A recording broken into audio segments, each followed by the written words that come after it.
I'm all by myself here. I'm not sure. That wasn't what we planned for. Hello and welcome to the Not Relevant Podcast. Bear with us here just for a minute. We've got last minute excitement on the channel as right before we go live. I'm not sure if it's a solar storm or what. Oh, and there might.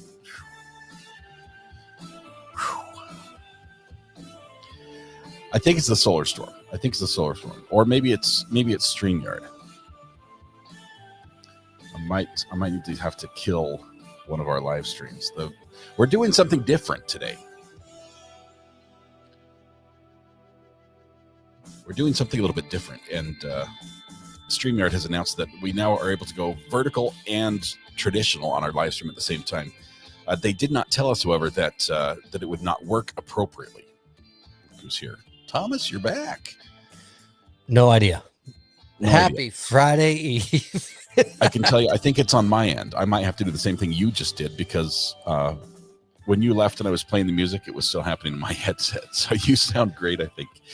And I didn't do it intentionally. I went to do a setting and was gone. I was watching you, saying how alone you were, and I wasn't there, and it wouldn't allow me back in to the show. And I almost just left for dinner, but I decided to reboot and see if I can get back in. And here we are. But okay, can anyone else hear Thomas? I just need to know if you guys hear what I hear, because I understood C3PO and R2D2 better than you there. You guys are fine, so it's just on my end. Okay. Yes, so Thomas, we hear you. I can hear. They can hear me. Well, the stream is better. Yes, yeah. So they can hear me. One of the streams is really acting up, I guess. Oh, so let me do the same thing. All I did was welcome people. Let me say this, Thomas. Happy Thursday. Happy Friday Eve. There you go. Now what I'm going to do is I'm going to bail for just a second, reset my StreamYard because I think it might be on my end. Okay. And if I can do this without ending the stream, it would be better. So good luck, Thomas. If I don't make it back, I hope you have a great podcast. It's a great lineup today. I hope you guys enjoy the show. Give me 2 minutes. We'll be right back. Wait, he said 2 minutes. Oh no. I've never been solo for 2 minutes before, but no, during sound check, everything was fantastic until just before we went live. And all of a sudden he said, what button did you hit? I'm hearing nothing but static. I cannot hear you. Everything's gone awry. And so here we are, and here we go for the reboot. But part of the sound check conversation went of, some of you may know, there's been a curse, as I've said. I'm a big Dallas Stars fan. And during the podcast, when the Stars are playing and we're podcasting, the Stars lose. Well, the last 2 games, they have won while we podcast. But I figured it out. It was because I had a background of the Stars is why we lost. So I'm testing the theory tonight as they're playing. The game's underway. Please don't spoil it for me. They're going off. I think it's near, not quite halfway done, but they're en route. So that's the test for the Stars background tonight. They're playing. It's a scientific test. Please don't mess with this. Okay? Don't add any additional factors like spoiling it for him, because that would completely throw the test off. I'm back, and you don't sound like a robot anymore, Thomas. It's good to be with you. Love it. Friday Eve. It's good to have you here. I can't do this by myself ever. It's sort of a 2-man show. No sortas about it. It's I couldn't do what you do all day and entertain all these folks by yourself. I would flounder and flop heavily. So I'm glad you're back. That's pretty much the name of the show all day. But it's been a wild one. Today, I don't know. I've got to put these on, or else I'm going to get a headache. Today, I got I answer prank calls, right? So indeed, both that I call them prank calls. They might be sales. They're business calls. Business calls, yes. But I happen to know that their business is not legitimate, and I know this because of personal experience. Going through the process, pretending I was going to buy, and then finding out exactly what they're doing. It's a scam. They're literally trying to scam me. I got a guy today. I like to lead them along, because the longer I can keep them on the phone, the less they can scam other people. And that's like a win-win for everybody, right? Correct. I had just barely started on my bit, right? And I'm pretending to be an old guy doing an awful old person voice, which doesn't work very well. And I'm pretending that my hearing aid's not acting up and I can't hear what he's saying. And I get like 2 lines in, like, hang on, let me check my hearing aid, better turned up. And he unloads on me and used all the bad words, like everything. Like George Carlin had nothing on him. He used all of them. And the one you can't use on YouTube. While you're on YouTube. So he's heard the skit before. He's done it long enough to where he knew he was getting punked. He wasn't a rookie. Yeah, and he wasn't having it. And as some people say, I've never seen Scott speechless before. I'm like, I don't know what to say to that. I just don't know what to say. But I have to sit in the middle today because we're going vertical as well. And if I sit in my normal position where I'm sort of off center, which would mess with everyone's OCD, I do this. You only see half of me on vertical. So we're here. But welcome. If you're new here for the first time and you just were scrolling through on YouTube and the YouTube powers brought you here. This is a fun little podcast where we talk about things that are not relevant to the things I talk about during the day, which is usually court. So we talk about some fun stories, some interesting things that happened, as well as some things that are just not relevant, period. So welcome. Please join us. Stay for a while. We're all friends here. We just ask you to be nice and polite in chat. That's about it. And remember, it's sort of a family show, but the kids have gone to bed in the family. Just, so it's walk that line carefully. Indeed. 10-4. But 10-4. Yeah. Speaking of 10-4, that's a great transition. A message received. The message was received by Target employees recently who got a new 10-4 policy.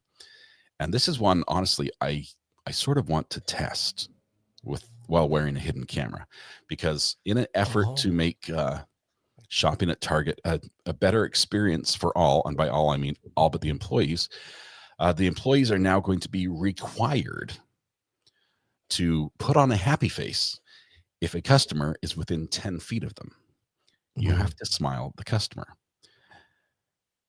And I, for one, I pace a lot while I'm shopping. I will go back and forth and look. I'm afraid that people are going to be filing workers' comp from the grin they have to keep on their face as I go back and forth in their work area. And I'll see if I can catch up. No, I think that's a cruel thing, honestly. I just don't think I could do it. What are your thoughts on this? Smile while you talk. It's required. So I like no, we're so much farther than 10 feet away. I'll be over here. So it's safe. But yeah. No, I understand the effect and what they want. A lot of people will call it the Chick-fil-A effect, if you will, because the customer service aspect in that regime, it's king, right? Customer service. My only issue with it is if you're going to build a business and establish something profitable that has a good signature to it, and its identity, customer service is number one to begin with. That's your foundation. That's where you begin. No matter the product, the service, whatever it is. It's customer service is where you train the hardest. That's who you hire and what you develop and whatnot. So I like it because it's friendly. But to me, Target is known as Target for what it is. It's got fairly quality products at fair prices. It's fairly clean. No one goes there for the service, whether it's good or bad. That's not why people shop at Target.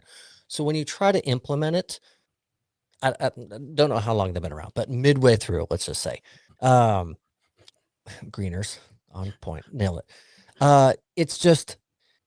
It's forced, right?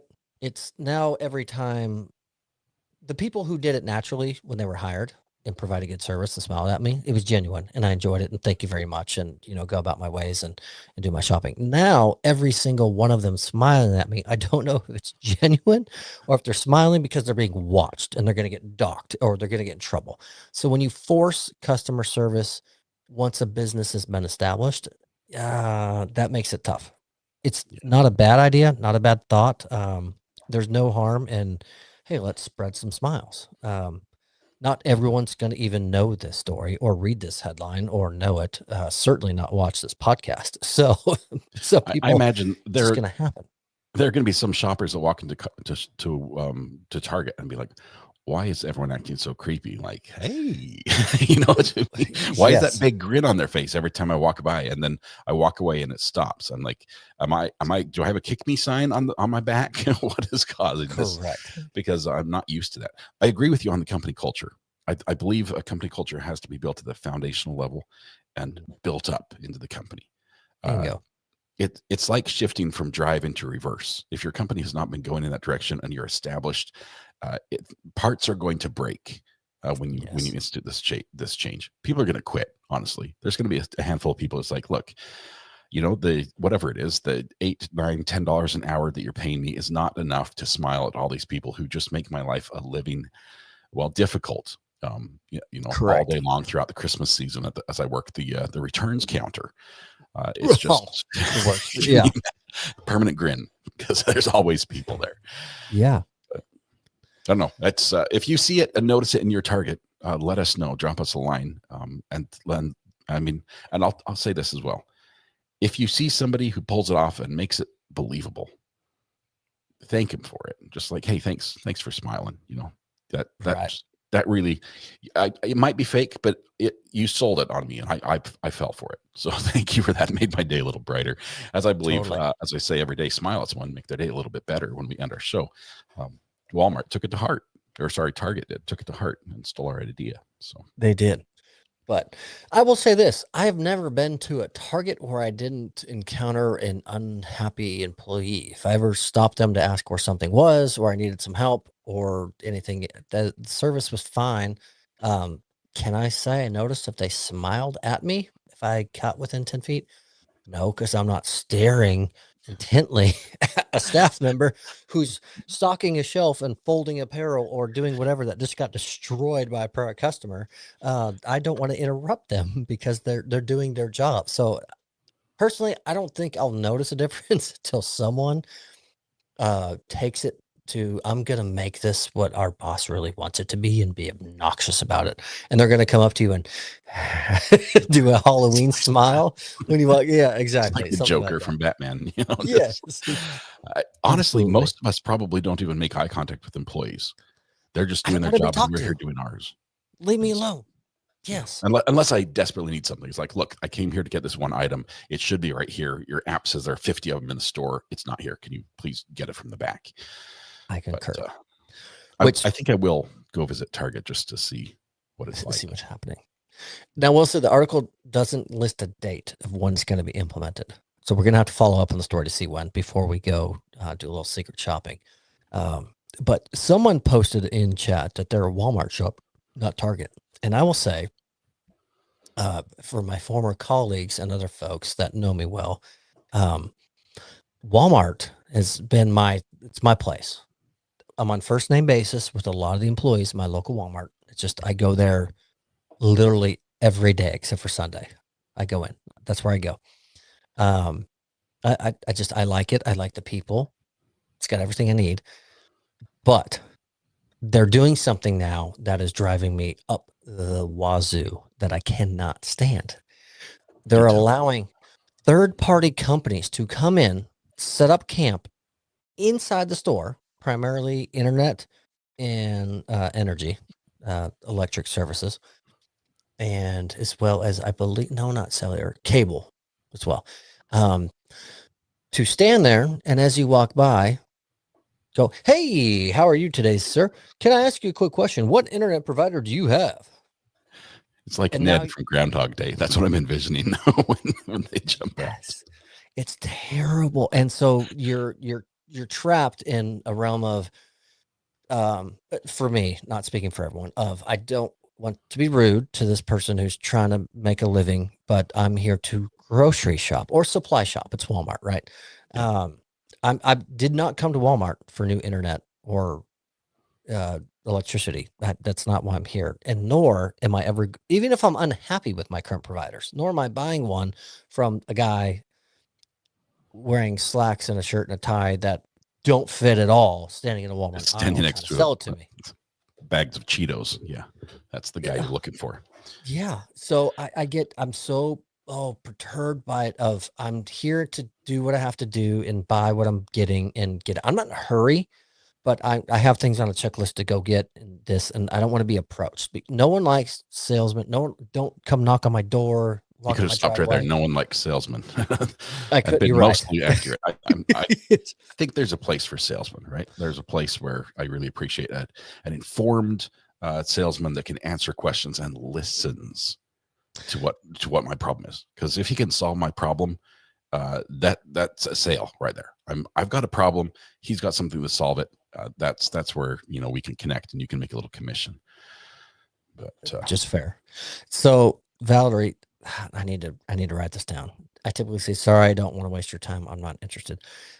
That's so much better because I've been so perturbed that I was so polite in the beginning, and now because I'm there so often and it's just getting a counter all the time. Now I'm so annoyed, right? And so one route I went, I told the guy, I thought, okay, I got him. He asked me about my internet service, to which I said, hey man, no worries. I live off grid. And I thought that would solve it, right? end of conversation. Yeah. Yeah, I can't plug into my wall. Like you don't provide I live off grid. I have a van somewhere, and he looked at me and said, off grid, huh? Like what do you use? And I said, well, Starlink. And I know he's not selling Starlink, nor can he, and it's not the way it works. And I figured end of conversation. And he's Starlink. Well, what's your upload speed? And I went, oh no, he's following the script. He's not listening to me. And he doesn't understand what's going on. He doesn't get it. I live in a van. So I said, I live in a van and I travel the country and I put up Starlink. So wherever I can get a satellite signal, that's how I get my Wi-Fi, because it's through Starlink. I don't have a service and I can't. And then he wasn't catching on, even though I was fully lying. It was the worst one I could have ever lied to because he didn't comprehend what I was saying. So I'll never do that skit again in fear of catching someone like that again. So I feel bad. I walk in, I see where they are and who they've got. And so I take an aisle detour, which already is annoying because I'm trying to shop. I don't want to have to take a detour, but whatever. But if I get caught, hey, sir, I just go, no, thanks. But I'm kind of rude about my no thanks. I have to be honest. I really am.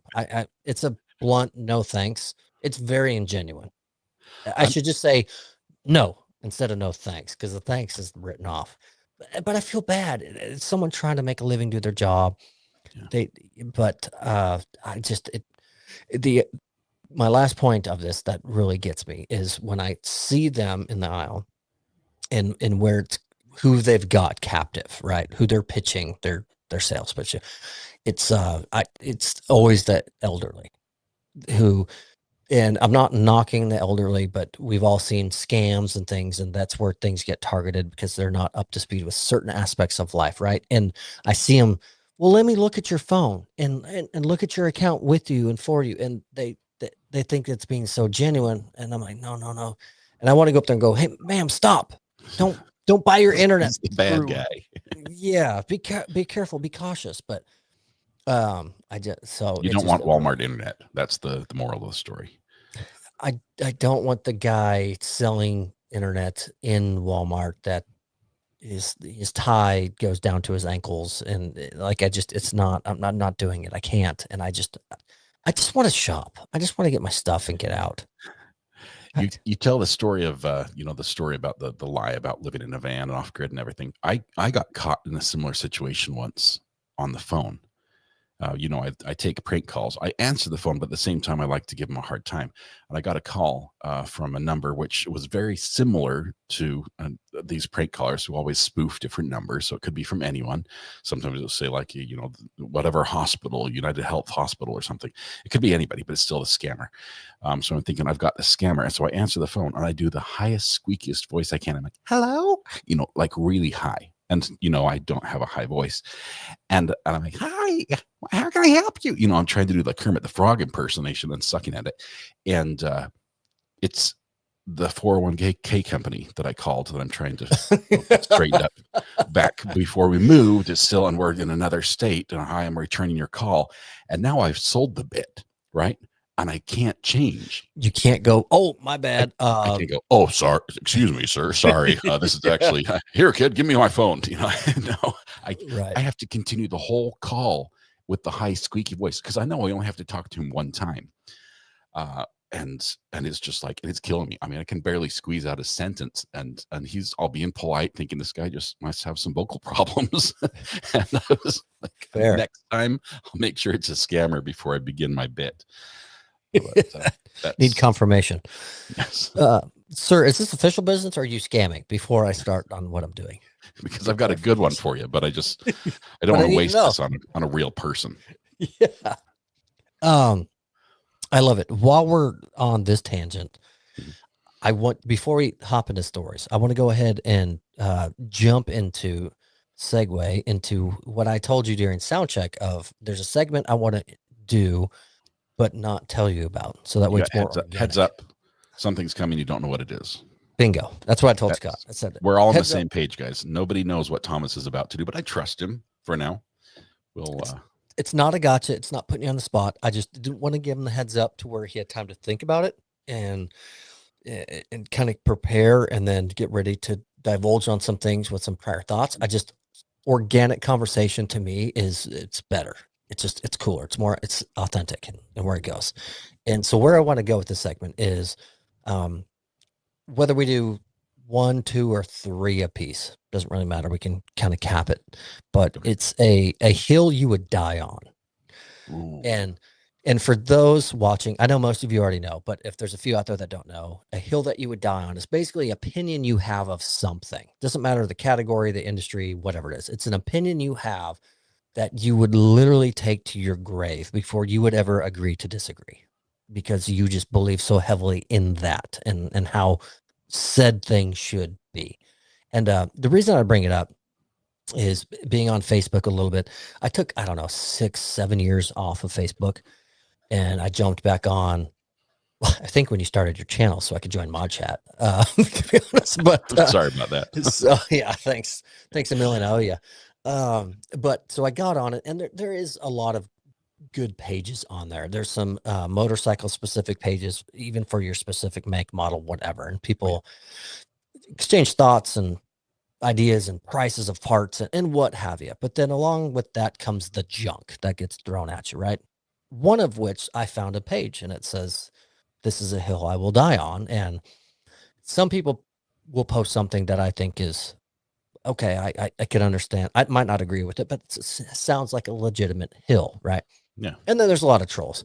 But it made me think yesterday of everyone has a hill or 3 that they believe so heartedly in that they would take it to their grave before they ever agreed to disagree. And so that's the surprise, throwing one at you. Do you have a hill that you're willing to share publicly? That's the no. The first thing that came to mind, it's actually, so I guess this falls in the pet peeve category, but it is never okay to be in the fast lane and stay there if the car behind you flashes their lights at you, ever. Even if I'm not talking about cops. Obviously, if the cop lights you up, you should pull over. That's the rules. It's never okay to stay in the fast lane, no matter what the speed, no matter how fast you're going over the speed limit.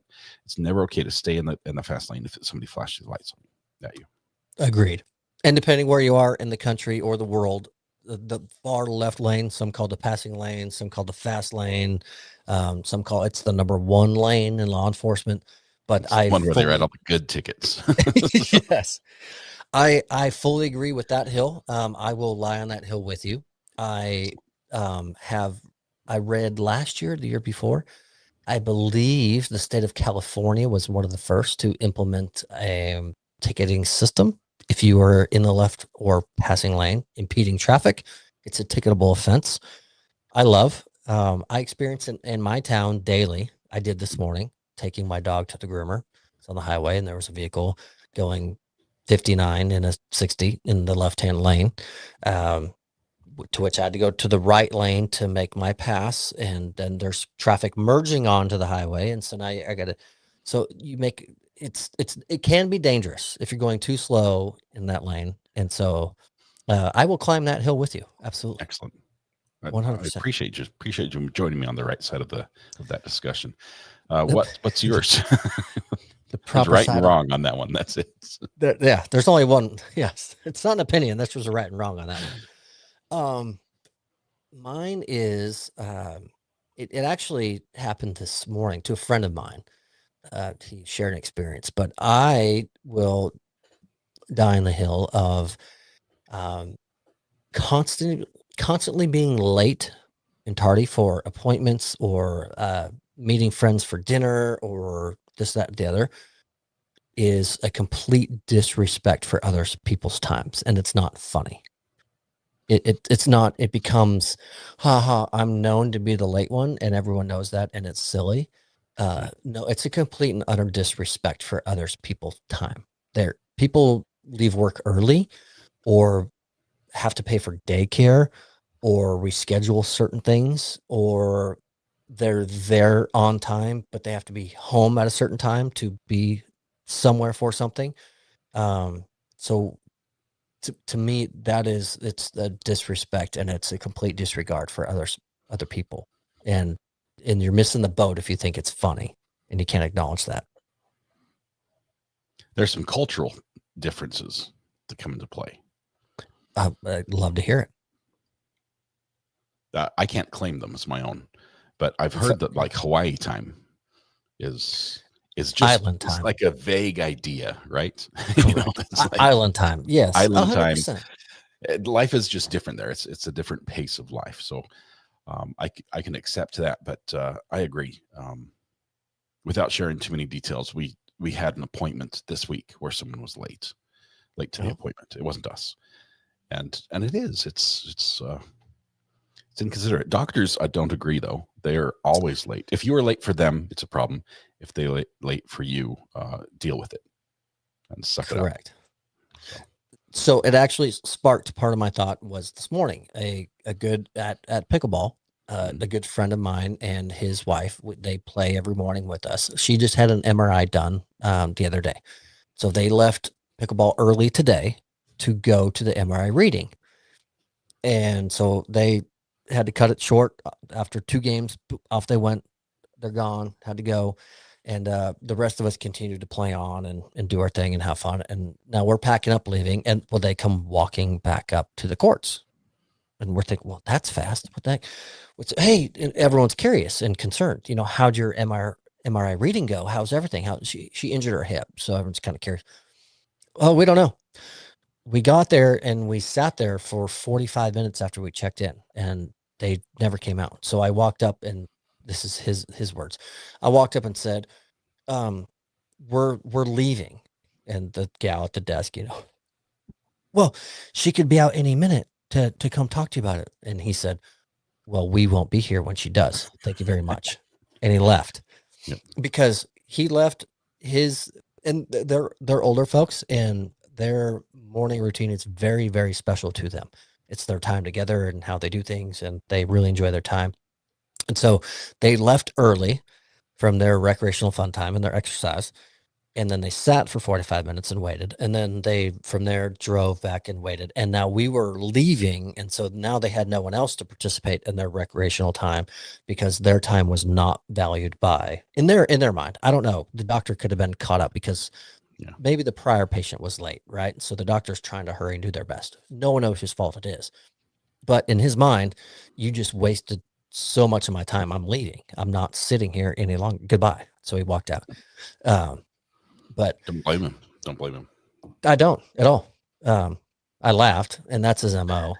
I said, you lasted 45 minutes because I would have given him 20. But that's what sparked my thought. Do you have a second hill? I have a second one. I do. Okay. The book is always better than the movie. And I say this even as someone who doesn't read a lot, and I like movies. The book is always better than the movie. Okay. I grew up reading a lot. Like I was in like 4th grade, and I could read like 400 words per minute with a 98% retention. I was doing really good as a kid. I probably haven't improved at all since then. But the reading just opened up the mind to me. It was amazing. And we grew up without a television as well. So, the idea that the Grinch was a movie, the Grinch was a book before it was a movie to me. And, Charlie and the Chocolate Factory was a book before it was a movie. And never read it. And the movies have always disappointed me a little bit. And maybe it's because they left out some facts that in my head I thought were more significant, or they added some stuff that wasn't in the book. But for me, the book is always better than the movie. Chat is always better than the podcast. Who invited Greeners? He didn't own the internet right now. Amber, you haven't blocked him yet? I've been away for a while. I thought Greeners would be long gone. But I can't go on the hill with you from experience, but I can say from hearsay, because I'm a non-reader. I don't. Although I read a book last month that I loved, and it's just phenomenal. But Amber timed out Greeners. Love it. Thank you, Amber. Greeners, you're gone for a minute. One whole minute. We love you, Greeners. You'll be back in a second. Yes. But anything I've ever read or heard from people, and wherever it be, I've always have seen the book was better. I can't count a time I've seen someone say the movie was way better. I've never seen it. So I definitely can't fight your hill on that one for sure. I'd have to join you on it just based off of, I'd have to be a follower because that's what everyone else says. Yeah. What's your number 2? It's so hard. I just said we have 2 hills and I don't have one. I don't have one prepped and ready, but, okay. If one comes to you during the show, feel free to interject.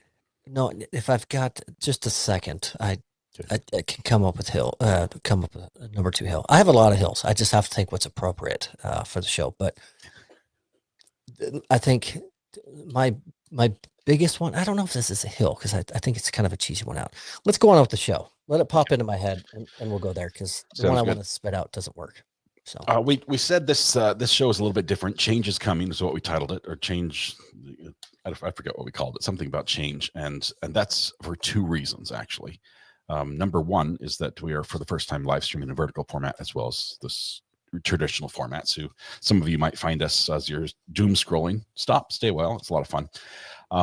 And others of you are just in the regular place. But that was not necessarily the only change that is coming, because today, change for the first time in 232 years, we're waking up to a new world where a change has taken place. Yesterday was we're turning over a new leaf, a shiny new penny today. Well, actually, we're not. We are getting rid of pennies. Yesterday was the last day the United States will mint a U.S. penny for distribution circulation. It's over. The 1 cent is gone. And some of you might be a little heartbroken on that. But honestly, when was the last time you just opened up your purse, your wallet, or your coin purse, or dug deep in your pocket and pulled out a handful of pennies and like, yay, pennies, right? Most of us, for me, they go, ooh, and I flip them. they're great for flipping. As hard as you can, practice with them. As far as you can. Yes. But they're not even good as ball markers on the green for golf. They're too small. They don't work. They're useless in so many facets of life.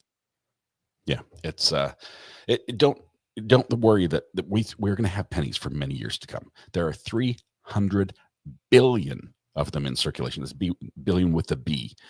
And I do have, that's nonsense. Yes, it is. Nailed it, Rick.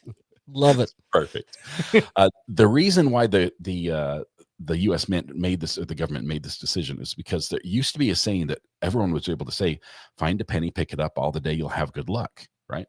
Well, the saying apparently has changed a little bit. And now it's find a penny, leave it quick, touching it can make you sick. And there's the idea that coins are dirty, that you don't want to go there. And people don't like them.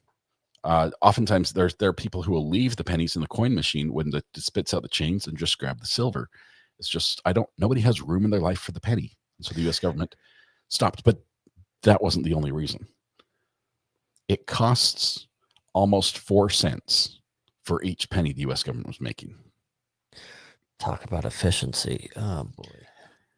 Yeah. Now, as a metal detectorist, the penny plays a prominent role in my life. I have found probably more pennies on the ground than most of you ever will.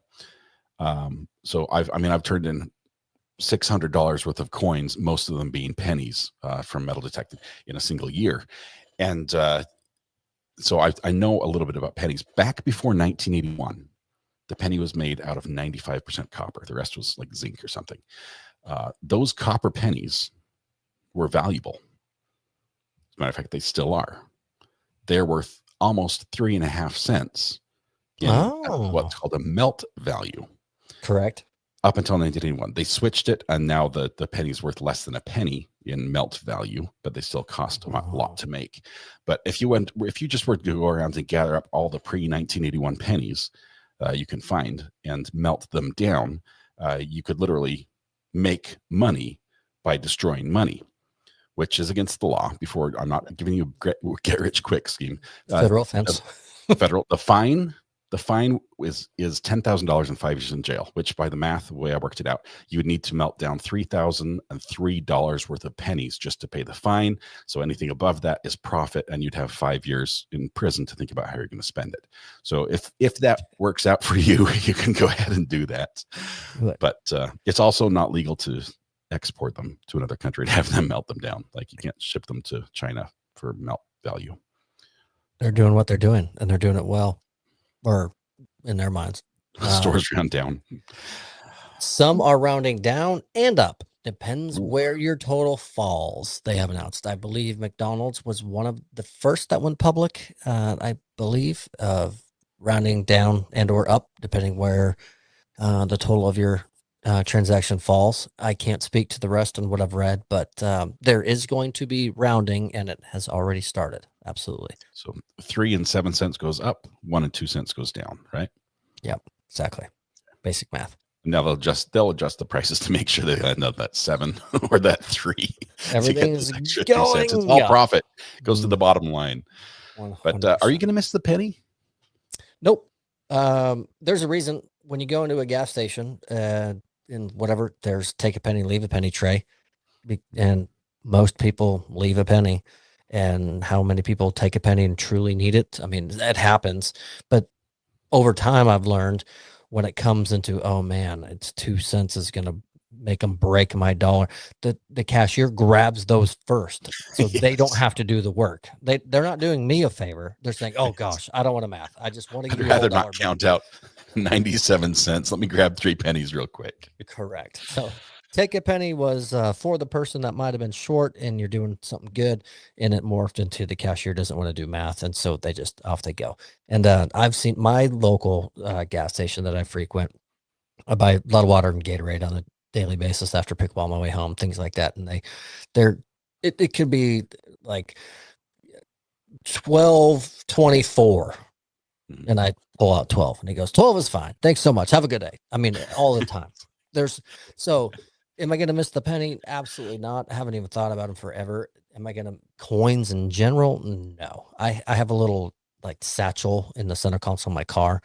They all go in it. And then at the end of every 2 months, I just go to the little coin machine, dump them in, give them their 10%, whatever they take for their convenience of the machine, and turn in the ticket to the counter and gives me cash for it. So I never use change. Although I'll say, do they give you change if you're, I mean, do you get like, you turned in $12.84 worth of coins? Do they give you the 84 cents back? So that's like the start for the next time, or you just say, keep the 4 cents. I don't want it. It depends on the cashier and who's working and what I get back. But I will say they'll round mine to give me cash back. But if I can't meet them in the middle, then I'm getting coins back. But I picked up my wife from the airport on Monday night, and they have curbside where you can't leave your car. And then they have parking if you're going to be gone for days. But then they have a split median curb for temporary parking for pickup, which is actually, it's really convenient because it's only another 15 feet further from the door. Okay. So the security risk issue doesn't seem to be minimalized at all. But It's the same distance. An big time. explosive would cause just as much damage 15 feet away. That's what the idea is. 100%. Exactly right. But they put little parking meters in there. And so for the first time, I had to go back to my little satchel and put quarters in the little parking meter because I got there real early to go wait for my wife to see her come through the gate and welcome her home and whatnot. So that was Because the money negates the security risk. I see. yes. Terrorists don't have quarters. It's logical. I can see where Bingo. they're going.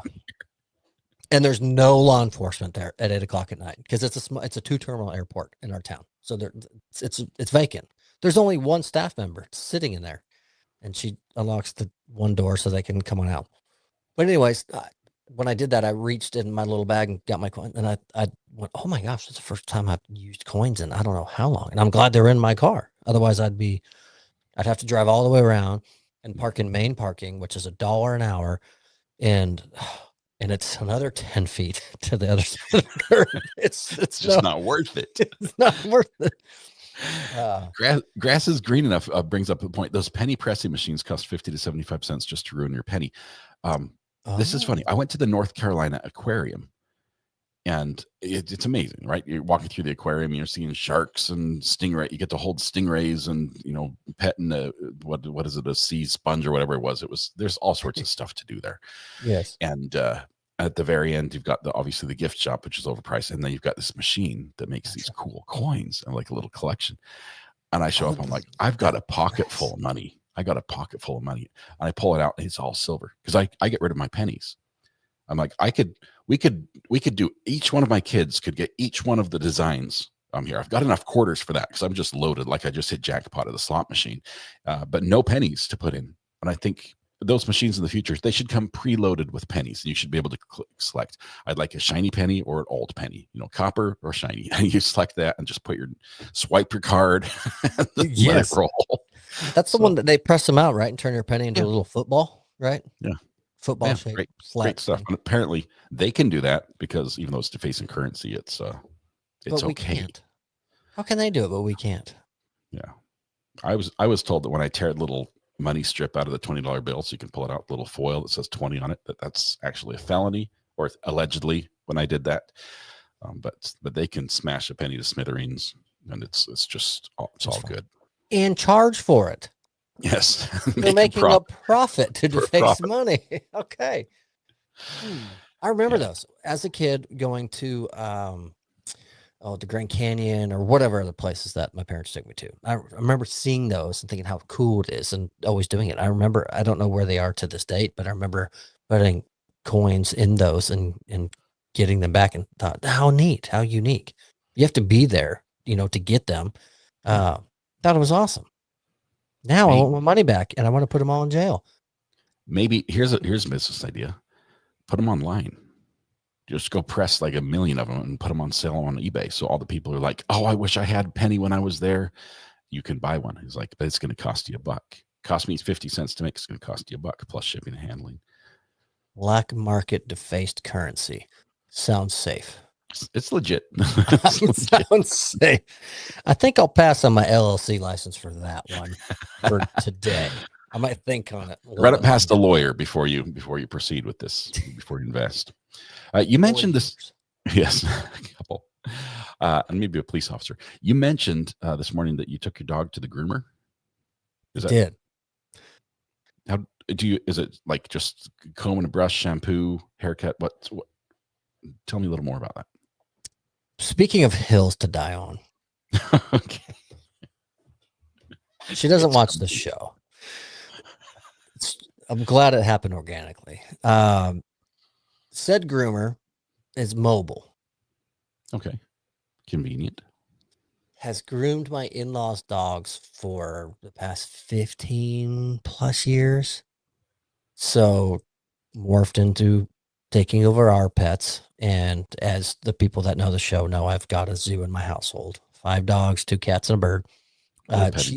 She doesn't do cats, but she's accepted one of our cats because she gets greasy and had a big accident one day. She tipped over a candle and the wax took over her fur and we needed help. So she took on our cat. We'll do our cat every 5 months because cats don't really need grooming, but our cat kind of does. Anyway, those are 5 dogs.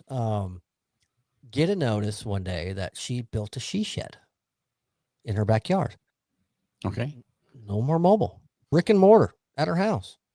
She's got a massive clientele, the gas, the trailer, the travel, the wear and tear on the vehicle. So I'm like, good for you. That's awesome. For me, someone who works from home, having a mobile groomer is amazing.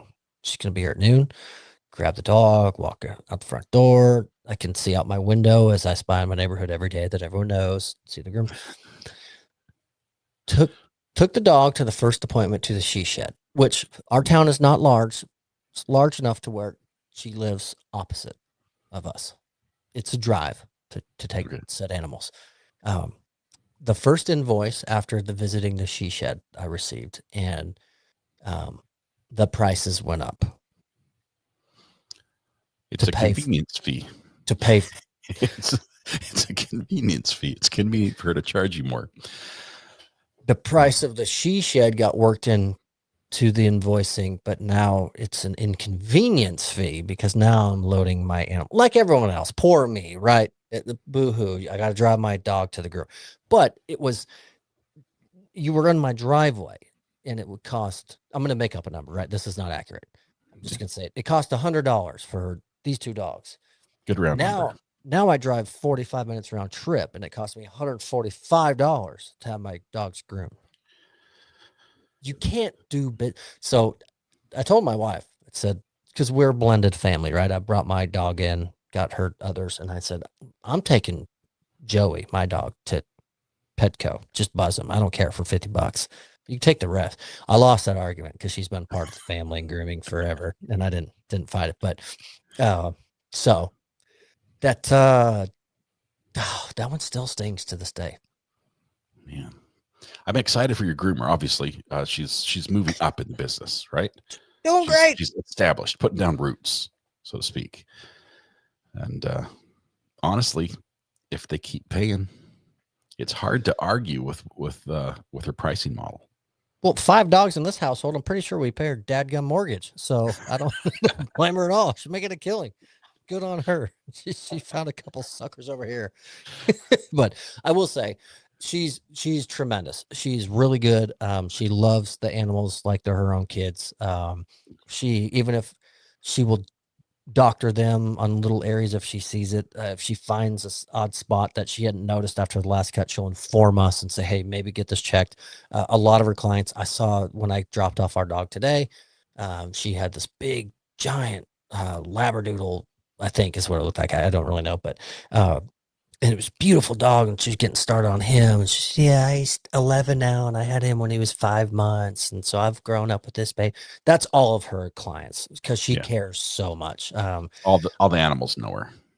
100%. When I told her Joey was having a hard time and surgery was coming, I had to cancel like 4 appointments in a row because it wasn't happening. We were chasing the vets, figuring stuff out as emergency surgery. I mean, she cried when I was telling her that. I mean, she was so shattered, and so.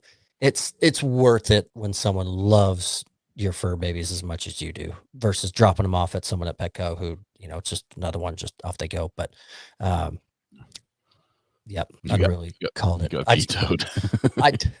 I literally just walked back down the hill I was trying to build. I just quit my hill. I still don't have a second hill, as it turns out, because now I'm siding with her. But there's a news story that goes right along with this week, and it's out of Ireland. Oh, I like this one. Do you want to do it? No, go for it. You're already primed and prepped. I just like it. I'm just here for the show. So we've been talking about dog grooming, and if you spent any time on Instagram or basically any social media, you've seen the handiwork of a talented dog groomer who can either make a dog look like a show dog or make a dog look like a tiger or a zebra. It's impressive what they can do. Make a dog look not like a dog at all. Yeah, I'm not sure how the dog feels about it, but they're good at doing it. And the police were called in Ireland. This was just I think last week. This happened. Because they spotted an animal that's rarely seen in Ireland and it was a lion. I saw A that. A lone lion. lion, right? Yeah, lone lion, with no pride. Well, the pride being the little herd of lions. It was all by himself. Family. Obviously, cops were quite interested in this and responded cautiously to see what happened. But they found, in fact, they spotted a shaggy, tan-colored creature with a lush mane and a tufted tail padding through a wooded area. Let me see if I can bring this up. Oh, I've got it on my wrong computer. Just one second. Let me make this full screen. I mean, it's a vicious lion. Full mane, lion tail. It kind of looks like Simba. We're gonna go. Where am I? Is that on 5? I think it's right here. That's as big as I can make it. I apologize. I can back in. This was the animal. This was it.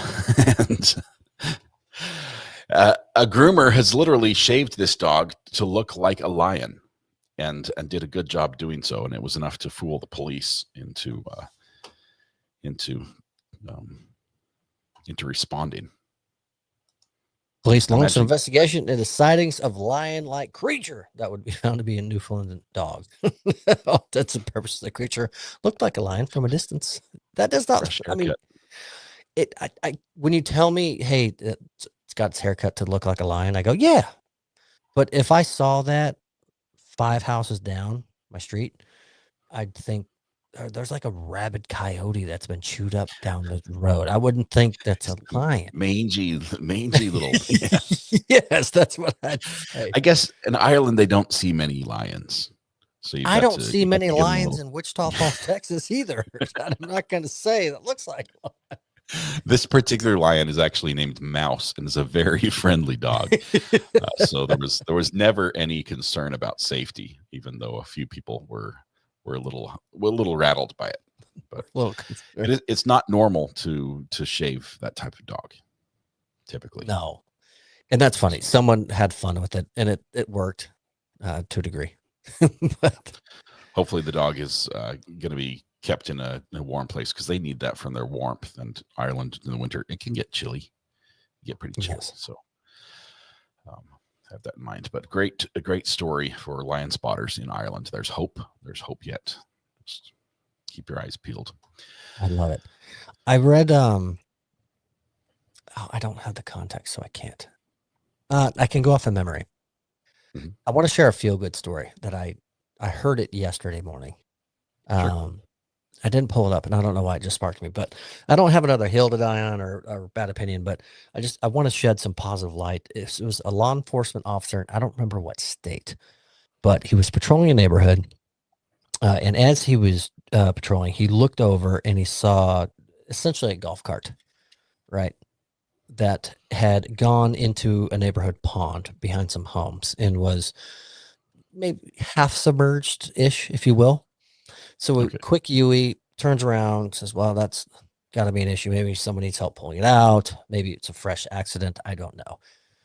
So he gets out of his cruiser and he goes down the side of a house towards it to where he encounters a family screaming behind the house. So he now knows it's an immediate emergency. Something happened.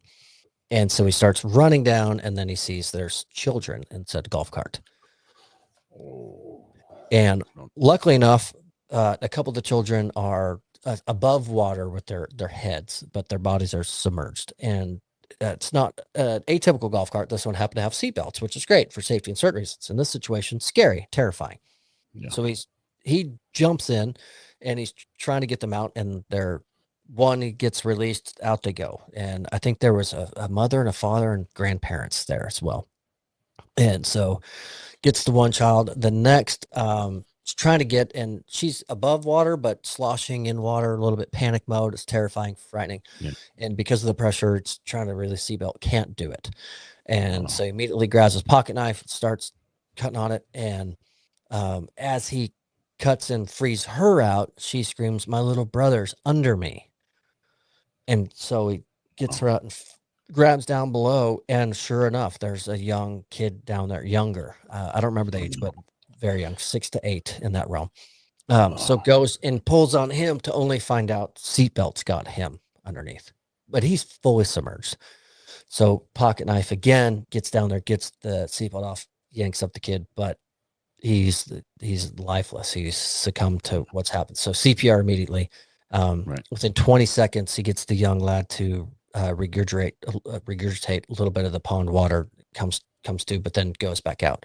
A minute and a half full of chest compressions and CPR brings the young kiddo, I said about 6, brings him back, goes to the hospital, full recovery, going to be totally fine. Wow.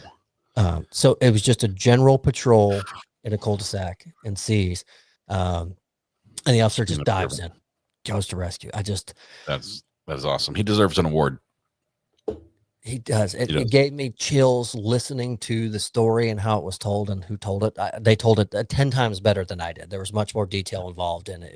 It was much more theatrical in how they did it. But what happened, it made me wonder how many things happen like that never get seen by people that get talked about and discussed, and not just by, don't make the news, but not just by peace officers, but just average Joe citizens that throw out a helping hand and just human to human. So I guess my hill would be, I wish we would promote the positive way more than the negative. The negative gets the highlights and the positive kind of gets stomped on and put away behind the curtains because it doesn't get the views, the theatrics. It's not as, ooh, but I truly feel, and this is a hill I would quote, die on, it's opinion I will take to my grave, is that a lot more positivity actually happens in this world than we're privy to, that gets brought to light. We just don't get to see it and read it all because it's not being published. It's not getting shared. But I do think the place we live in right now is much more positive than it's negative. I truly believe it. You don't have to look too hard to find stories of people doing amazing and good and sometimes just simple things to help somebody else out. And it's really cool. It's really cool to see it. And I guess by nature of, that type of act, generally it's not done with the news cameras rolling. It's right. In the moment. It's, a one-to-one type exchange. Yeah. Which I guess is how they're supposed to be, which is cool. Totally. We're running out of time. I was going to do the Purple Heart story. It's another feel-good story. Purple Heart, belonging to a World War II veteran from Illinois, was in a safe deposit box for decades, and it was just returned to the family in time for this past Veterans Day. Their family had no idea. It belonged to U.S. Army Rifleman James Bennett during World War II. And because safe deposit boxes, if you don't open them or pay for them, they go back. The contents go back to the state treasurer, and it goes to this unclaimed property fund. And the money and documents that just like, if they can't find out whose it is or where the person is or the next of kin, they just hold on to it forever. And in this one, obviously, the ward had the information. They were able to locate the family, and they just had no idea. He died at the age of 76. His wife died 7 years later. And so now then you've got the descendants of the family who were contacted and received the Purple Hearts. And they've been looking for them since 2022. That's cool. And on Veterans Day. So awesome. Yeah. I love it. And it's the Illinois, the office that does this says it's the 17th Purple Heart they've been able to return to families that they acquire through the same thing, the safe deposit box, that gets surrendered and it gets returned. So that is really cool.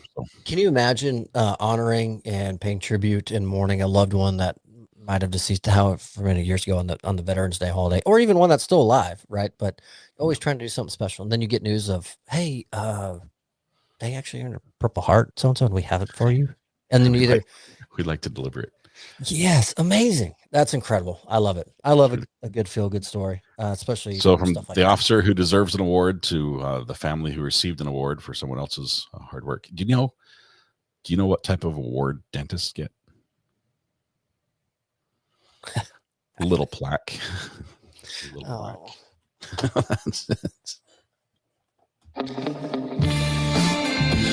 win. No rebuttal. I had to fit one in.